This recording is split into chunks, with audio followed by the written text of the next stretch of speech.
سلام أملاح مساعدكم يكون أب كل كرنعات عالمكم يكون مدبنا تكتاتلو زلكم زخبركم تعذبتنا روحوا سبع القدس تنسائك خنا لكم إننا تمننا نايلوم معنت مدب حيزلكم زمت حفتكم دكتور حبن أنجسومي لو معنت مبار أزينا عن فتوان إن خبران أدينا حفتنا ويزروا وبي سلامون حزنا لكم متينا لنا ماما وبي مدبنا أخبيركي نبزي بوتا زمسانا كتلوي سلس فتخي أزي مسجنكي أنا دما سلس تخفت لي أفدقة نزب زعباز كبر نجارن أزي عابي زخون عوتن مسخك زرارب دقة سلس تخفت لي نأملاخي مسجنه أنا بتعمي زي مسكنكي فقد أملاك كوينو دما كم زينت كزي بحنساب كنهلف እግዚአብሔር كم زينت كزي ስለዝሓበና بتعم دس يبلني thank you مبار كلنا كم نفلطو ويزرو بسلومون بعلت بيتهم نقشي دكتور تخلاب منقستا أبي قشي دكتور تخلاب منقستا أب حدا كابتوم نعسران حدا عمتات بمخنيات امناتهم أبيت ما أسرت زلو أبوتات كهانات مكان هواتي أنا كم سفلطو بزعبا دكتور تخلاب منقستا أب كم سمعكو بفقري زلله بأموننات بتوفاينات وانجيل أملاخ بمسباخ كمون بصحفات ولبو بزحات أمنتي زمارخة كمون كم حفشاوكي إلى حكمنا كم دكتور بفلاي دما أب حمام شكر بمتوكار ننوح عمتات زقلقلة أمونا قلقالي حدا كابتوم بتسقى أملاخ نمكحلهم أبوتاتنا كم زخونو زفلت بعبيون ماماوي بزعبا زنقرزي تصبو غيراك تقلصلنا كمون بزعبا زي عبي أرستنا زخونة بز ساعات زي بزعبا ذات حتيمة أبيد أنببتي بتي حزلا الكيدان أب قبراو نابرا أتبل متحف سفح زبالة علال مس ماماوي كلونا كتكاتاتولنا بخبرنا عدمكم إيش ماماوي دقي ما يمسكنكي مدبنا نمجمر بجزائر استخيكة اللالينا كابو كنجمر الشي كم كلهم ماماوي تبلوني ماماوي بحال عد سلسته أوالد صبعت أوالد أمريكا يزنبر دالاس تكساس بزعبا كم سنتري لياك الشي دحنا صبو غيرنا عند عللنا كنكيدينا اسكما ماوبي بزعبا قشي دكتور تخلابك انتي تبلنا كم بعل حدار كم ابو كمون كما قلقالي كم يتقلصيو قشي دكتور تكلاف እሺ ተክላፋዊ ነው የምለው እኔ ያው ተክላብ በእምነቱ ምክንያት እስራን ሀደን አመት አመሰርትለው በአልሙያዩ ሜዲካል ዶክተር እንደገና ቤተክርስቲያን ድማ ካህን መምህር ጸሐፊ በሙያው ምስጉን በፍቅሩ በአክብሮቱ በስርሁ ዝፍታው መሆኑ ፈልጥ እና ትሁት ንፎ ለህዝቡ በትጋት ዘገልግል አባ አገልግሎቱ ድማ ያው አንተው ከም ዝበልክዮ በፍቅሩ ዝፍለጥ ፈቃር ህዝቡ ዝፈቱ ጠንካራ አም ትግርኛ እንታይ ከተባለ ትግር ጠንካራ ያ ንፎ ማለት እወ ደኺመ ዘይፈልጥ ዋጋ ዝከፍል ጸላዊ ጣሚ በጸጋ አምላክ ዘገልግል በፍልጠት ዝተመልአ ናይ ቃል አምላክ ምግላጽ ዘለዎ ናይ በሐቂ መምህር ማለት ንፎ መምህር ንፎ ተዛራባይ ድማ በግልጽን በትህትናን ዘስተምር ፍሉይ መምህር ለመጀመሪያ ጊዜ አነንሱን ተራኸብናላ ጊዜስ በትምርቱ ፈቴዮ በጣም ቃል አምላክ ዘለዎ ፍልጠትስ ድንቅ ይሉን በቃ እና ንፎ መምህር ይወሐቂ እና ቃል አምላክ ክግልጽ ዝኽእል ማለት እዩ ብዛባ ጸሐፊነቱ ንፎ ጸሐፋዩ በሐቂ ከምዚ መግለጽስ ይስእን ብዙ ጸሐፋይ ጽሑፍ ሰባት አለው እንዲሁ ግን ንፎ ጸሐፋይ ክብል ከለሁ ቃላት ዘይአጽሮ ሐሳቡ ዘይውዳ ንምጽሐፍ ብዙሆነ ሚስ መንገድ ዘይስእን ከምዚ ሐሳብ ዝፈልቀሉ ደኺሙ ወይ ጊዜ ሲኢኑ ብገለ እንድህር ጠጠው ክብል ኣለዎ እምበር ሓሳብ ዘይውዳው ብጣዕሚ ንፉዕ ፀሓፋዩ ኮፍ ክብል ዝኽእል ነዊሕ ሰዓት ኮፍ ይብል የንብብ ጊዜ ይወስድ ምስ መጽሐፍ ቅዱስ ምስ ተፈላለየ አርስትታት ማለት እና ብዙ የንብብ ብዙ የስተንትን ንነገራት በእምቀት በጥልቀት ዝርዳእ ናይ እውቀት መዝገበ ቃላት ፍልጠቱስ ብኩሉ መገድስ ብዙሕ ነገር ክፈልጥ ዝኽእል አቅም ዘለዎ ማለት እዩ ካብቲ ዝርአዮ ዝሰምዖ ብዙሕ ነገር ዝመሃር ገለ ነገር ሪኡስ ኖርማሊ ስኢሉ ዝሓልፍ ሰብ ኣይኮነን ካብኡ ትምህርቲ ዘውፅእ ዝመሃር ዝተምሃሮ ድማ ንካልእ ሰብ ክምህር ዝኽእል አቅም ዘለዎ ማለት ኢና ምስ ጊዜው ድማ ዝጎይ እታ ሓዳር ጊዜ እቲ እውቀት ከለካ ክትገብር እንዳኻልካስ ከይገበርካ ብዙሕ ነገር ይሓልፈካ እሱ ግን ብጊዜው ዝጥቀም ጊዜውስ ንጽባህ ዘይፈልጥ በቃ ኩሉ ነገር ኣብ ጊዜው ዝገብር ነዊሕ ሰዓት በመንባብ በመጽሐፍ የጥፍእ ነይሩ በቃ ተቀዲፉ ዘይውዳእ አንተው ከም ዝበልኮ ማለት ኢና ኮሚዩ ተክላ እግዚአብሔር ይመስገን ደስ ድብል አገላለጻ እዩ ከም ትክትብልና ጽናሕኪ ብዛዕባ ስነ ጽሑፋቱ ኣዝዩ ዝልለየሉ ፍሉይ ጸጋ ምዃኑ ብዙሕ ኣዝዩ ተወፋይነት ዘርአየሉ ዓውዶ ምዃኑ ብዙሓት መጽሓፍቲ እውን ከም ዘበርከተ ይፈልጥ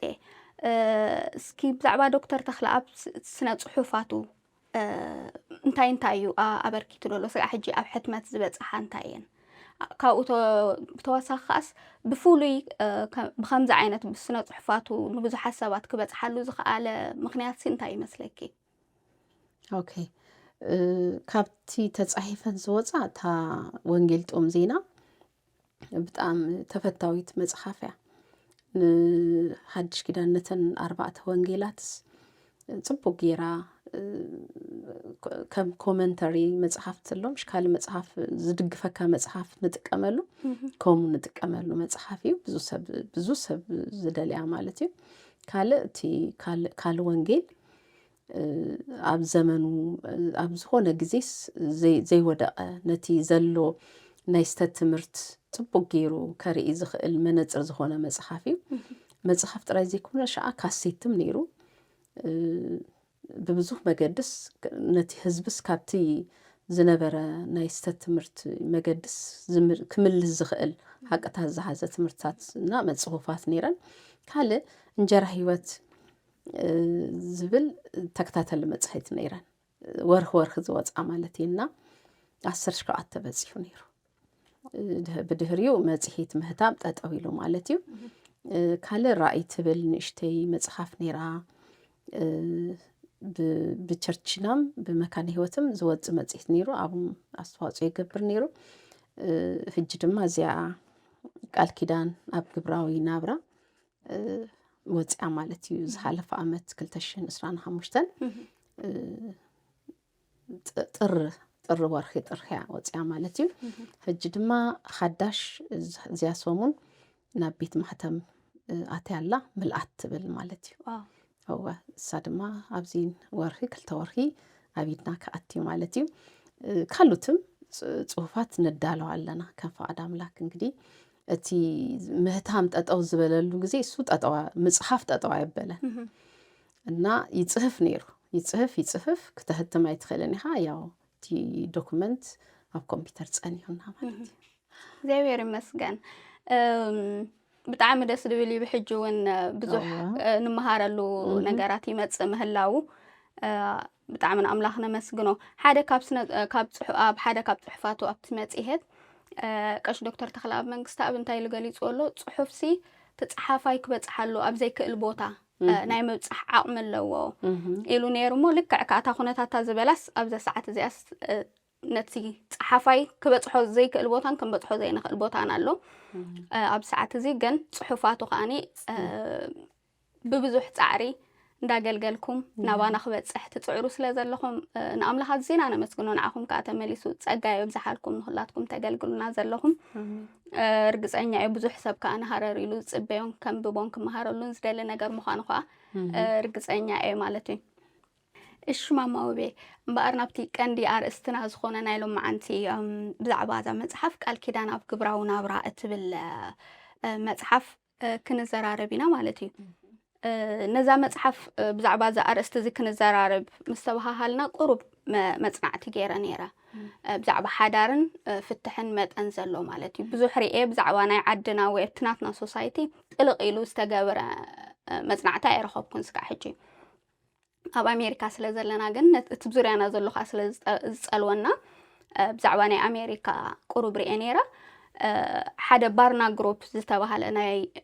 ናይ መፅናዕቲ ኣብ ክርስቲያናት ኣብቲ ናቶም ባህሊን ኣብቲ ኣናብራን ኣተኪሩ ዘፅንዕ ማሕበሪ መጠን ፍትሕ ኣብ ክርስቲያናት 32 ሚእታዊት ናይ ፍትሕ መጠን ኣሎ ኣብ ክርስቲያናት ኢሉ ማለት እዩ ኣብቶም ክርስቲያናት ዘይኮኑ ከዓ 33 ሚእታዊት ኣሎ ኢሉ ሕጂ ኣብ መንጎ ክርስትናን ናይ ክርስትናንስ ናይ 1 ሚእታዊት ፍልልይ ጥራሕ እዩ ዘሎ ኢሉ ኣብ ካልእ መፅናዕቲ ከዓኒ ኣብ ውሽጢ እቶም ክርስቲያናት ኮይኖም እቶም ሰሙናዊ ቅዳሴ ዝሳተፉ ወይ ጉባኤ ዝሳተፉ ክርስቲያንን እቶም ኔሮም ዝመፁ ናብ ቤተ ክርስቲያንን ከወዳድሮ ከለኻ 28 ሚእታዊት ናይ ፍትሕ መጠን ኣሎ ኣብ መንጎቶም መዓል ሰሙናዊ ናብ ቸርች ዝኸዱ ኣክቲቭ ዝኾነ ክስታይ ዘለዎም ማለት እዩ ሕብረት ዘለዎም ኣብቶም ዘይብሎም ኔሮም ዝመፁ ግን ክርስቲያን ዝኾኑ ከዓ 38 ሚእታዊት ስቲል ናይ 10 ሚእታዊት እዩ ሰሙናዊ ቃል ኣምላኽ እንዳተሳተፍካ ኣብቲ ሕብረት ኣምላኽ ከለኻ 28 ሚእታዊት ኣሎት ናይ ፍትሕ ስለዚ ኣብ ከምዚ ዓይነት ኣሰካፊ ኩነታት ከለና ኣብ ክርስትና ኣትዩ ኣብቲ ቸርች ኣብቲ ቤተ ክርስቲያን ኣትዩ ክሳዕ ክንዚ ኣስፋሕፊሕሉ ኣብ ዘሎ ግዜ ንብዙሕ ሓዳር ፈውሲ ትኸውን መጽሓፍ መልሲ ዝኸውን ጽሑፍ ሒስኪ ብምምጻእኪ ዶክተርና ናብቲ ግዜቲ ንዑ ሓሲቡ ብምጽሓፉ ኣዝዩ ደስ ዝብል ነገር እዩ ማለት እዩ እዋናውን ዘድልን ነገር ኮይኑ ረኺበዮ ኣነ ንብዙሓት ከዓ ምክንያት ፈውሲ ክኸውን ከም ዝኽእል ተስፋ ንገብር ማለት እዩ ካብኡ ሓሊፈ ግን ብዛዕባ ክዛረብ እንድሕር ኮይነ ዶክተር ኣብ ከምዚ ዓይነት ኩነታት እንከሎ ክንረኽቦ ዘይንኽእል ምዃኑ 21 ዓመታት ተፈሊና እንከሎ ንስኸ ግን ነቲ ጽሑፋቱን ነቲ እሱ ዘገልገሎን ናብ ኢድ ኣንበብቲ ንምብጻሕ ክሳዕ ክንዲ ዝፅዒርኪ ከዓኒ ኩን ክኸውን ምግባርኪ ኣዝየ ዘመስግነኪ ኣነ ኣዝየ ከዓኒ የድንቐኪ ምክንያቱ ሲ ነቲ ዘሎ ኩነታት ነቲ ደስ ዘይብል ኩነታት ሰጊርክስ ክሳዕ ክንዲ ዝፅዒርክስ ኣብ ኢድና ከተብፅሕዮ ነቲ እሱ ዝሓለሞን ዝደለዮን ኣብ ኢድ ኣንበብቲ ከተብፅሕዮ ምህቃንኪ እቲ ኣብ ህዝቢ ኣምላኽ ዘለክ ፍቕሪ እዩ ነቲ ኣገልግሎት ኣምላኽ ናይ መቐጻል ዘለክ ጸዓትን ሓይልን ተወፋይነትን እዩ ብርታዕኺ እዩ ዝገልጽ ስለዚ ነገር እዚ ኣዝየ የመስግነኪ ብስም ኩሎም ኣንበብቲ ብስም ኩሉ ከምዚ ዓይነት ሓሳብ ክገልጸልክ ዝደሊ ሰብ ማለት እዩ እግዚአብሔር ይመስገን ጸጋ ንዘብዝሓልካ ኣምላኽ ከኣነ ኣምላኽ ነመስግኖ ቴንክ ዩ ግን ኣነ በይና ኣይኮነን ዝምስገን ኣብዛ ክዛረብ ዝደለዮ ነገር ኣለኒ ምክንያቱም እዚ መጽሓፍ ክኸውንስ ብዙሓት ሰባት ደኺሞምሉ ኣለዉ ካብቲ ጸሓፋይ ጀሚርካ ነቲ ጽሑፍ ኣኪቡ ኣሪሙ እንደገና ጽሒፉ ጽሕፈት መቸም ዘይጸፍፍ ነገር እንተዝህሉ ጽሑፍ እዩ ዝበሃል ኣሪምካዮ ተኣሪሙ ዘይውዳእና ኣነ እኳ ምስኦም እታ ንእሽተይ ግዜ ዘህልፎስ ክንደይ ኣዋርሒ ዝወስድ ክእረይ ክምለስ ክትጸሓፍ ተመሊሱ ክትጸሓፍ ፊደላት ክእረይ ካቨር ክትብል ሕጅስ ናይ ብዙሓት ጸጋ ኣብዚ ዘሎ ኣነ ሜቢ ሕጂ ብደገ ኮይነ ይረኣይ ኣለኹ እምበር እታ መጽሓፍ ዝገበሩ ግን ኣሕዋተይ ብድሕረይ ኣለኹ እና ንኦም ንምስጋና ክቀርቡለይ ስለ ዝደሊ ቴንክ ዩ እስኪ ማማ ውቤ ብዛዕባ እዛ መጽሓፍ ዶክተር ኣብ ከመይ ኩነታት ኮይኑ ይጽሒፍዋ መዓስ እያ ተጻሒፋ ኣብ ከመይ ኩነታት እያ ተጻሒፋ በኣ ክንጅምር ነዊሕ እንድያ ጌራ ሕጂ ናይ ብዙሕ ግዜ ካብ እንዲሁ መጽሓፍ ኮይና ተጻሒፋ ወፅያ ትምህርቲ ምህር ነይሩ ናይ መርዓ እንደገና ማኑዋል ይዳሉ ነይሩ መሊሱ ድማ ነቲ ዝመሃሩ ይጽሕፍ ሆዩ እሱ ሁሉ ተኣኪቡ እዩ እንግዲህ መጽሐፍ ኮይኑ ወፂዩ ማለት እዩ እና ነዚ ክጽሕፍ ከሎስ ኣብቲ ቤተክርስትያን የገልግለሉ ዝነበረ ጊዜ ተጻሒፉ ግን ተሓቲሙ መጽሐፍ ኮይኑስ ተሓቲሙስ ንህዝብ ዝበጽሓሉ ግን ጊዜ ኣይነበረን ጊዜ መጽሐፍ ምእታም ኣይፍቀድን ነይሩ ብኸምኡ ያው ዶክመንትድ ኮይኑ ተቐሚጡ ዶንጊና ክነውጾስ 21 ዓመት ማለት ብዙሕ እዩ ግን ኣነ ድማ ናብ ኣሜሪካ ካብ ድመጽእ ሕጂ 9 ዓመት ናብ 10 ዓመት ይኸይድ ኣለኹ 10 ዓመትም ብዙሕ እዩ ዶንጊና ኢና ነቲ ህዝብ ክነብጽሕ ዶንጊና ኣለና ግን ኣምላኽ ይመስገን ሕጂም ምብጋስና ቀሊል ነገር ኣይኮነን ምክንያቱም እቲ ሓዳር ናይ ብዙሕ ሰብ ሓዳር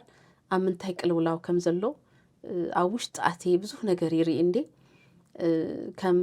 ኣገልጋሊ ኣነም ኣብ መንጎ ሓዳር እንደገና ናይ መርዓ ትምህርትም ስለ ዝምህር ገለስ እቲ ዘሎ ቅልውላው ኣብ ሓዳር ብዙሕ መገዱ ይትንክፈኒ እዩ ሕጅስ ብጣዕሚ ተሓጒሰሎም ኣትሊስት ነቲ ዘሎ ቅልውላው ኩሉ እንተዘይነጥፍኦ ክመሃር ኣለኒ ቃል ኣምላክ እንታይ ይብል ከመይ ገይረ ሓዳረይ ፈዊሰ ክነብር ዝደሊ ንዝብል ሰብ ትጠቅሞ ያ ኢለ ይሓስብ ብርግጽ ያ ስለዚ ኣብ ዝተፈላለየ ግዜ እዩ ጽሒፍዋ ዶክተር ሕጂ ግን ተኣኪባ ናብ ሓደ መጽሓፍ ተሓቲማ ማለት እዩ ጽቡቕ ደስ ዝብል እዩ እሺ ማማ ውቤ እስኪ እዛ መጽሓፍ እንታይ ትሕዝቶ እዩ ዘለዋ ካብ ትሕዝቶኣ ክንጅምር ኦኬ እዚያ መጽሐፍ 343 ፔጅ ኣለዋ ካብቲ ካበር ተመእተው ገለ መለከይ ቆጸርና ማለት እዩ እና 3 ኣርስታት ይዛያ መጽያ ዘንበቡ ሰባት ዝሃቡኒ ኣስተያየት በጣም ኣባይ መጽሐፍያ ስጋብ 500 ፔጅ ክወጻ ይኽእል እዮም ዝብሉ ምክንያቱም እቲ ኣጻሓፋ ቁሩብ ደቂቕ ኢሉ ስምጥም ኢሉ ተጻሒፉ ግን ከም ዓይነት በከምዚ መውጻእ ጽቡቕ ኢልና ስለ ዝሓሰብና ኢና እምበር ብዙሕ ሓሳብ ዝሓዘት መጽሓፍያ ማለት ኢና 2025 ኣብ ጥር ወርሒ ተሓቲማ ብእግዚአብሔር ረድኤት ማለት እዩ ረድኤት ኣምላክ ስለ ዝረዳእና እና 3 ዓበይቲ ኣርስታት ኣለዋ ዕላማ ኣምላክ ኣብ ስድራ ቤት ትብል 184 ፔጅ ዝሓዘት ማለት እዩ እታ ካልአይቲ ቅድስና ቅዲ ህይወት ሞስቦ ትብል ዋላ ኣርስታ ደስ ትብለካ ቅዲ ህይወት ሞስቦ ምንም ብዙ ከይተዛረብካላ ተኣርስት ገላጺታ ማለት እዩ እሳ 102 ፔጅ ከባቢ ኣለዋ ውልዱ ህበት እግዚአብሔር ገንዘብ ህድሪ ትብል ድማ 57 ፔጅ ዝሓዘት ማለት እዩ እዚያ ዕላማ ኣምላክ ኣብ ስድራ ቤት ትብል ብክልተ ከፊሉ ይዝዛረብ ተሓንቲ ዕላማ ኣምላክ ኣብ ስድራ ቤት ብዙሕ ዓበይቲ ሓሳባት ዝሓዘት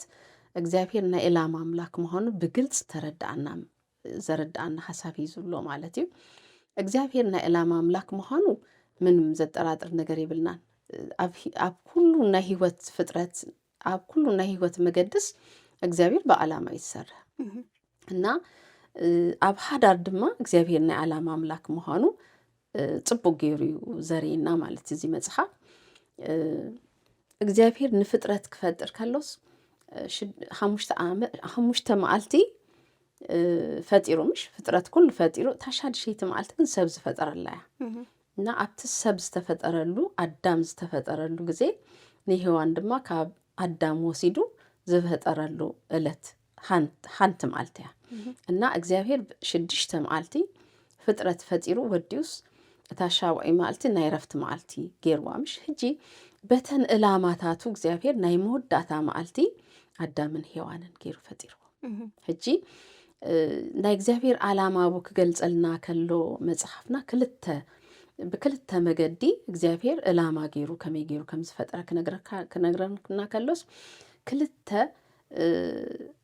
ብክልተ መገዲ ዕላማ ኣምላክ ምሰብ ሕጂ ዕላማ ኣምላክ ምሰብ ክብል ከሎስ ዕላማ ኣምላክ ኣብቲ ፍጥረትና ኣብቲ ሰብነትና ዕላማው እንታይ ነይሩ ዝብል ከሪ ከሎስ ብስላሴ ኣምሳል ከም ተፈጠርና ሕጂ እቲ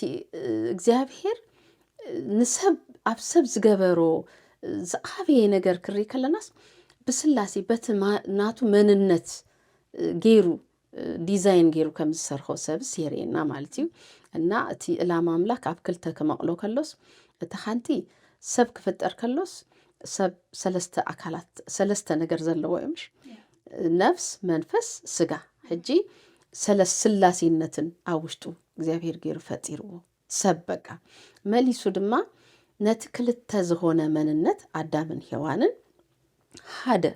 ገይሩ ማለት እዩ ሳልሳይ እግዚአብሔር ኮይኑ ሕጂ መሊሱ ብሰባይ ሰበይትን ሓድነት ድማ ነቲ ስላሴ ኣብ ስላሴ ዘሎ ኃይልን ገሊጽዎ እዚ ሕጂ እግዚአብሔር እዚ ክገልጽ ከሎ ቅድሚ ውድቀት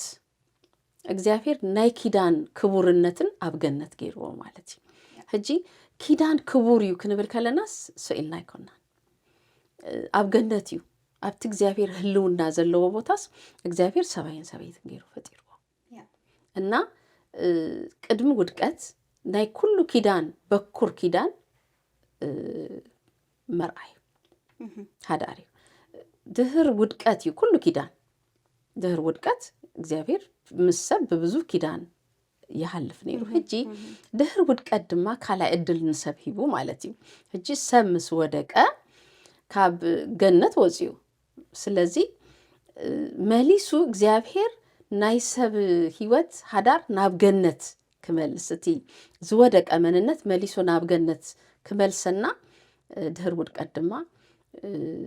ሐዋርያ ጳውሎስ ከም ዝጻሓፎ በቤተ ክርስቲያንና ብክርስቶስ ብመርዓትና ብመርአዊ ምሳሌ ገይሩ ንኪዳን ድማ መሊሱ አልኢልዎ ማለት ሕጂ ቅድሚ ውድቀት ብምስል ስላሴ ክግለጽ ከሎ ድህር ውድቀት ድማ ቤተ ክርስቲያንን ክርስቶስን ዘሎ ሓድነት ገይሩ ገሊጽዎ ማለት እና ሕጂ ብክልተ መገዲ ገሊጽዎ ክንብል ከለና ሰብ እተን ዝበልኮ ሰለስተ አካላት ዘለዎና እንደገና ድማ ክልተ ሓደ ምዃን ናይ ክልቲኦም ሓደ ምዃን እግዚአብሔር ኣብ መንጎም ሳልሳይ ኮይኑ በሚለው ሐሳብ ገሊጽዎ ማለት ሕጂ ብዛዕባ ስላሴ ክንዛረብ ከለና ብዛዕባ ስላሴ ክምህር ኢላ ኣይኮነን ግን ኣብዚ መጽሓፍ ብስላሴ መልክ ምሳሌ ገይሩ ስለዝገለጸው ማለት እና ብስም በአካል ብግብሪ ሰለስተ ምዃኖ ብመለኮት ብባህሪ ብፈቃድ ድማ ብስልጣን ሓደ ምዃኖ እዚ ሚስጥር ኣብ መንጎ ሓዳር ኪዳን ከመይ ከም ተገለጸስ ብጣዕሚ ጽቡቕ ኣቀራረባ ቀሪቡ ንሪኦ ኣለና ማለት እዩ ኣብ መንጎ ሓዳር ሓድነት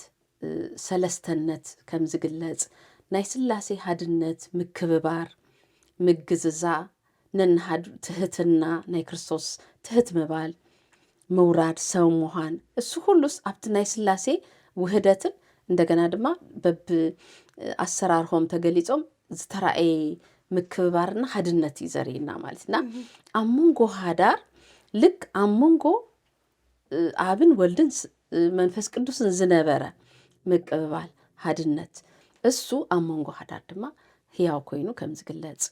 ይነግረና ኣብቲ ድህር ውድቀት ድማ ክርስቶስ ናይ ክርስቶስ ምግላጽ ናይ ክርስቶስ ናይ ቤተ ክርስቲያን ምሳሌ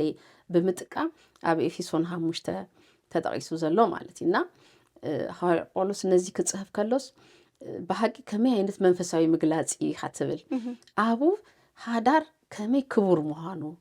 እዚ ድማ ብዘይ ጥርጥር ይብል ሚስጥር እዩ ዝብል እና እቲ ሚስጥር ዝኾነ ምክንያቱ ናይ ክርስቶስና ናይ ቤተ ክርስቲያንን ሓድነት ክሪ ከለናስ ኣየነይቲ ቤተ ክርስቲያን እዩ ምስ ክርስቶስ ሓደ ክትከውን ዝኽኣለት ክንብል ከለና እታ ዝወደቐት ምሽ ብኃጢአት ዝተጨማለቀት ብኃጢአት ዝተበላሽወት ዓለም ብደሙ ሓጺቡስ ቀዲሱስ ናቱ ገይሩ ኣክቢርዋ ቤተ ክርስቲያን ሕጂ ኣብ መንጎ ሓዳር ድማ ክንድዚ ምትእልላይ ክንድዚ ፍቕሪ ክንድዚ ምትህጋዝ ነቲ ስጋ ነቲ ናትካ ኣካልካስ ምክንካን ዘኻትት ህይወት ምዃኑ የርእየና ማለት ኢና ከምዚ ገይሩ እታ ዕላማ ኣምላክ ትብል ብከምዚ ገሊጽዎ ኣብቲ መጽሓፍ ዝተጠቀሰ ሓሳብ ኣለ ደስ ዝበለኒ ሒዘ ኣለኹ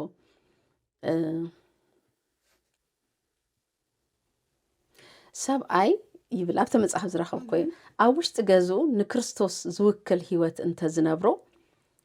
ማለት መስዋዕትነት ፍቅር ዘርኢ እንተዝኸውን ሰበይቲ ድማ ኣብ ውሽጢ ገዝኣ ከም ቤተ ክርስቲያን እንተ ትነብር ማለት ምእዛዝ ምክብባር ንክርስቶስ ምምሳል ህይወት ዘለዎ ህይወት እንተ ዝነብሩ እታ ገዝኦምስ እታ ናይ መጀመርያ ኣብ ገነት ዝመስረታ ሓዳር እሳ መሆነት ነይራ በቃ ኣብ ቤተ ክርስቲያን ክርስቶስና ቤተ ክርስቲያን ዝነበረ ህብረት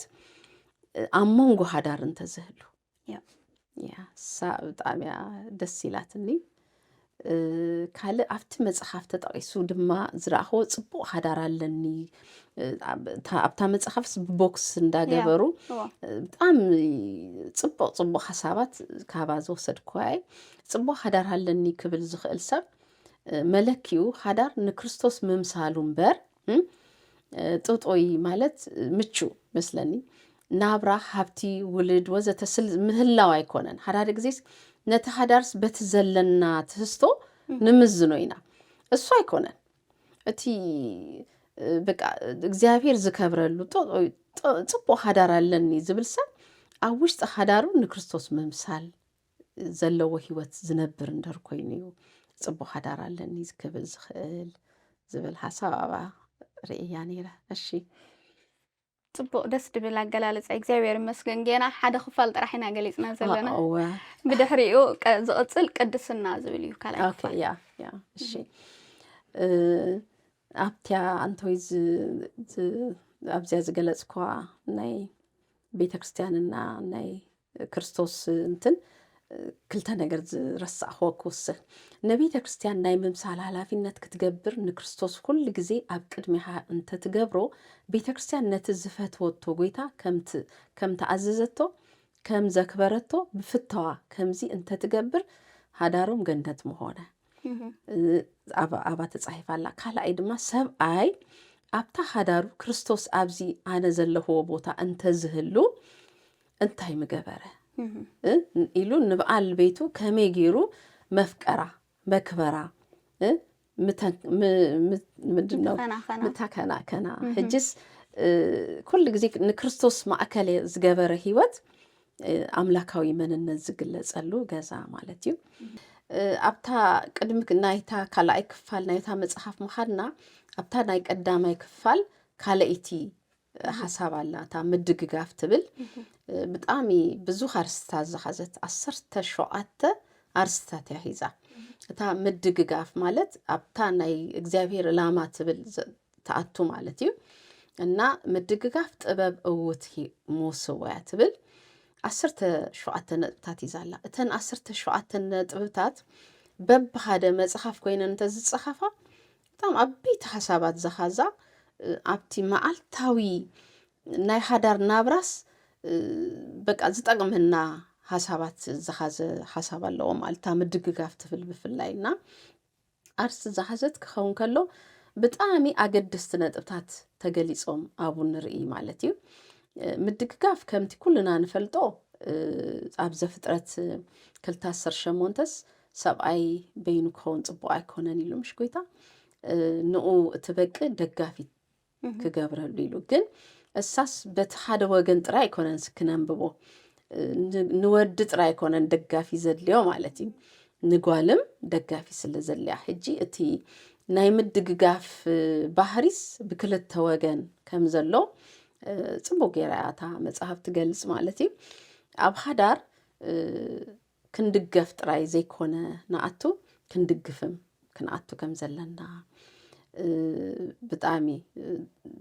ብጽቡቕ እያ ተገሊጻ ዘላ ንሓዳርስ ክድገፍ ኢለ ከኣትዎ እንድህር ኮይነስ ኩሉ ግዜ ክድገፍ ጥራይ ዝደሊ ማለት እዩ ግን ብማዕረ ክድገፌ ኣብኡ ንምድጋፍም ክድገፍም ምቹ ኸውን እየ ማለት እዩ ግን ክድገፌ ኢልካ እንድህር ተኣቱ ኮንካስ እንድህር እቲ ትጽቢት ዝገበርካዮ ዘይረኸብካዮ ነቲ ሓዳር ፋኽ ክተብሉ ኢኻ ማለት ስለዚ ኩሉ ግዜ ኣብ ሓዳር ክንኣቱ ከለናስ ኣተሓሳሰባናስ ቅኑ ኣተሓሳሰባ ምሃዝ ብጣዕሚ ኣገዳሲ ምዃኑ ኣብኡ ጽቡቕ ገይሩ የርእየና ማለት እዩ ደጋፊ ምዃን ሓላፍነታዊ ተግባር ከም ዝኾነ ተደጋፊ ምዃን ግን በለጸኛ ተግባር ምዃኑ በዚ ቅዱስ ዝኾነ ኣምላካዊ መንፈሳዊ ኣተሓሳሰባ ናብ ሓዳር ስለ ዘይነኣቱ ወይ ወይም ስለዘይ ንነብር እዩ መንፈሳዊ ቅልውላው ኣብ ገዛና ዝፈጥረልና ይዝብል ተን 17 ኣርስታት ሰብ ተገዲሱ ፍላይ ሰብ ሓዳር እንደር ኮይኖም ኮፍ ኢሎም እንተዘንብብዎ ናተይ ማዕዳዩ ምክንያቱም ሓደ ግዜስ ኖርማል ብቀሊሉ ክትፈትሆ ትኽእል ፀገም ዓብይ ሆኖሞ ነቲ ኪዳን ከፍርስ ይደሊ ግን ተዘራሪብካ ኮፍ ኢልካ ተማሂርካስ እዚያ ናተይ ድካምያ እዚያ ናትኪ ድካምያ ተባሂልካስ ከተዕርዮ ትኽእል ብዙ ነገር ኣሎ ኣብ ሂወትና ንኸሙ ብጣዕሚ ሓጋዝያታ ተን 17 ነጥብታት ክብል ኢለ እሺ ሕጂ ናብቲ ካልኣይ ሕቶ ክኸይድ እታ ካልኣይ ክፋል ከም ዝበልክዮ ቅድስና ትብል እያ እታ ቅድስና ቅዲ ሂወት መወስቦ እያ ትብል በጣም ደስ ዝብለኒ እዚ መጽሓፍ እቲ ኣርስቲ ባሉስ ተዛራባዩ ምክንያቱም ቅዲ ሂወት መወስቦ ማለት ቅዲ ማለት መገዲ እዩ ምሽ በቃ ቅዲ ምትኸደሉ ዘሬካ ቁኑ መገዲ ኮም ይመስለኒ ትክክል ተርጉመዮ እንደር ኮይኑና እዚ ኣርስቲ በጣም ዝተረሰአ ኣርስቲ እዩ ብፍላይ ኣብ ዘመንና ኃጢአት ዝተለመደሉ ዘመን እዚ ዘመን እዩ እና ቤተክርስቲያን ኣብ ቤተክርስቲያንስ ኃጢአት ከም ዘሎ ዝኣትወሉ ዘመን ማለት እና ካብቲ ንኃጢአት ካብ ምልማድና ዝተልዓለስ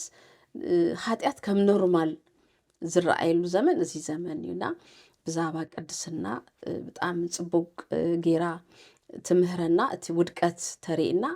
ነቲ ውድቀት ካብቲ ውድቀት ድማ ንወጸሉ መገዲ ድማ ተሪእና እሱ ይደስ ብለን እዚያ ጸሓፉ ኣባ ብዛባ ምንዝርና በጣም ጽቡቅ ጌሩ ዝገልጽ እና ሓዳድ ግዜስ እዚ ሓርስትስ ተረሲዩ በቃ ቅድስና በቃ ብቅድስና ሓዳር ክንኣትወለና ኣብ ሓዳር ብቅድስና ክንነብራለና ዝብል ኣርስትስ ይርስእ ኣሎ ሕጂ በጣም ኣገዳሲ ሓሳብ ኣባ ይርኢ ኣብ ሓዳር መጀመርያ ክንመሃር ከለናስ እታ ዕብራውያን 13:4 በጣም ንፈልጣ ጥቅስያ ምሽ መወስቦስ ኣብ ኩሉ ክቡር መደቀስ ኣመንካ ዘይረከሰ ይኹን ሕጂስ መወስቦስ ኣብ ኩሉ ቅዱስ ክቡር ክብል ከሎስ ክቡርነቱስ ኣብ ገነት እግዚአብሔር ዝመስረቶ መሆኑስ እቲ ደራሲ ማን መሆኑ እንደርፈሊጥካስ ናይ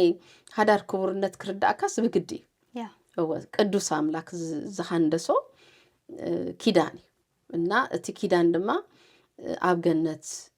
ኣብቲ ቅድስና ቦታ እግዚአብሔር ዝመስረቶ ክቡር ነገር መሆኑ ሎሚ ግን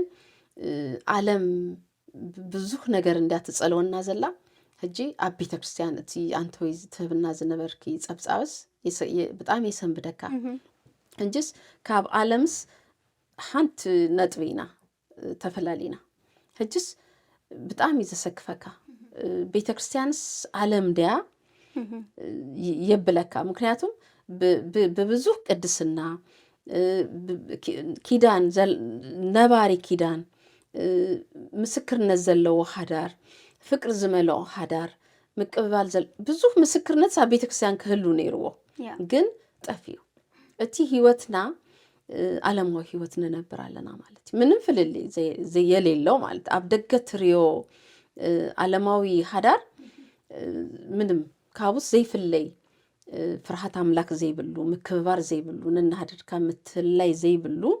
ህይወት ነነብር ኣለና እቲ ሪዛልት እሱ እዩ ዘሬካ እቲ ፍትህ ምስ በዝሐ ቀደም ፍትህ በጣም ዝይፍራሕ ነይሩ ሕጂ ግን ፍትህ ኖርማል ያ ምክንያቱም ከይጣመካስ ተጸዋዊርካ ተዓላል ምንድነው ተሃጋጊስካ ገለበለ ዝብል ወርድስ ካብ ሓዳር ይወጽ ይዘሎ ኮማንደር ኮይንካስ እንዴ እንታይ ማለት እኔ እኮ ለራሴ ነው የምኖረው ማለት ነፍሴ ዝነብር ትብለሉ ዘመን ላይ በጽሕና ለና ማለትና ሓዳር ግን ንብጻይካ ካብ ነፍስኻ ወጽኻስ ነትናትካ ፓርትነር ትነብረሉ ህይወት እንደ እሱ ዝምህረና ማለት ይውና ሎም ፍትህ ኣብ ዝበዝሃሉ ዘመን ማለት እዩ በቃሉ ክንመሃር ዘሌና ጊዜ ስለዝኾነ በሐቂ እዚያ ቅድስና ትብል ሐሳብ ጽቡቅ ጌርና ኩልና ሰብ ሓዳር ተነንብባ ጽቡቕት ይብል 6 ክፍልታት ኣለዋ እተን 6 ክፍልታት በብ ነጥብ ክሬን ከለናስ ናይ በሐቂ አቤና ወዲቅናስ ውሽጠኻን ምፍታሽ ዘህግዘካ ትርር ዝበለ ወርዲ እንደሞ እቲ አጽሐፉ በጣም ይተርሪ አብሎሙ ጊዜ ከምዚ ተሪርካስ ኣብ ቤተክርስቲያን አይትምህርን ያ እንዳተረፈይ ዝኸይድ እቲ ምእመን እዝኑ ዝጠሞ ነገር ክሰሚ ዝደሊ እምበር ዝግሰጽ እቲ ግሳጽ ይብአሉ ዝተረፈሉ ጊዜ አዎ መጽሐፍ ቅዱስ ግን ንትምህርትና ንምክርና ንምግሳጽ ቃል አምላክ ከም ተጽሐፈ ግን ይነግረና እታ ምግሳጽ ትብል ታ አጀን ትወጻላ ጀስት ተማሂሩ ሪላክስ ገይሩ ከይዲ ዝሆነ ሰብ ዝደሊና ግን ኃጢአት በቲ ኮሞ አይነት አማራና መጠን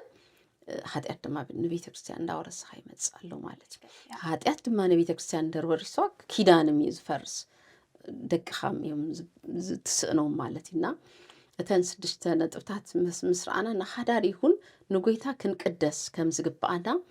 በዘይ ቅድስና ንአምላክ ከሆነ ነት መጻመትና ክነህጉስ ከም ዘይ ንኽእል ናይ ኃጢአት ዘከፍ ገጽ የሪእና መሊሱ ድማ ብቅድስና ኣብ ቅድስና ዘሎ በረከት ድማ የሪእና ማለተን ጽሑፋት ንሽተ ይመስላ ግን በጣም መሰረታዊ ዝኾነ ነገር አለው አባተ ጻሒፋ ዘበብኳ ፍትህ ብዝብል አርስት ተወሳኺ ጽሑፍ አላባ እጂ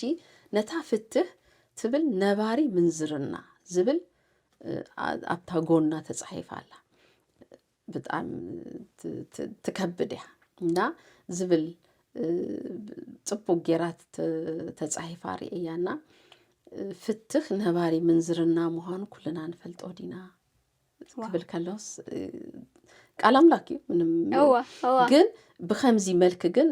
ትኩረት ጌርናስ አይንፈልጦኒና አይንሪዮኒና ማለትና ጎይታስ ንፍትህ ጸልይሉሽ ጎይታ ዘይፈተው ነገር ይበቃ ግን ክንድዚ ፐርሰንት ግን ኣብ ቤተክርስቲያን ፍትህ ይበዛሉ እና ታ ቅድስና ዘላታ ህይወት መንበር ስለዝጠፋና ማለት እዩ እግዚአብሔር ይርዳና አሜን አሜን ካለ አብዚያ ሶሪ ጣጣ ከብለኪ አብታ ፍትህ ክበዘ ከሎስ ሳዕቤን አለው ምሽ እቲ ናይ ትኪዳን መፍራስ ጥራይ ዘይኮነስ ሳዕቤን ፍትህ አብደቅኻ ጥራይ ዘይኮን አወለዶታት እዩ እዚ በቃ ከም ኃጢአት ዝተወራራስ እዩ አብደቅኻ ድማ ጸገም የምጻልካ ፍትህ ሳዕቤን አለው ካለ ሳዕቤን ፍትህ ኣብ ህብረተሰብ ምክንያቱም ወለዶታት ዝትንግፍ ኣብ ህብረተሰብ እቲ ፍትህ ኣብ ቤተክርስቲያን ነዚ ሁሉ እዩ ዘበላሽ ወልካ ማለት እዩ ስለዚህ ከመይ ጌርና ነቲ ፍትህ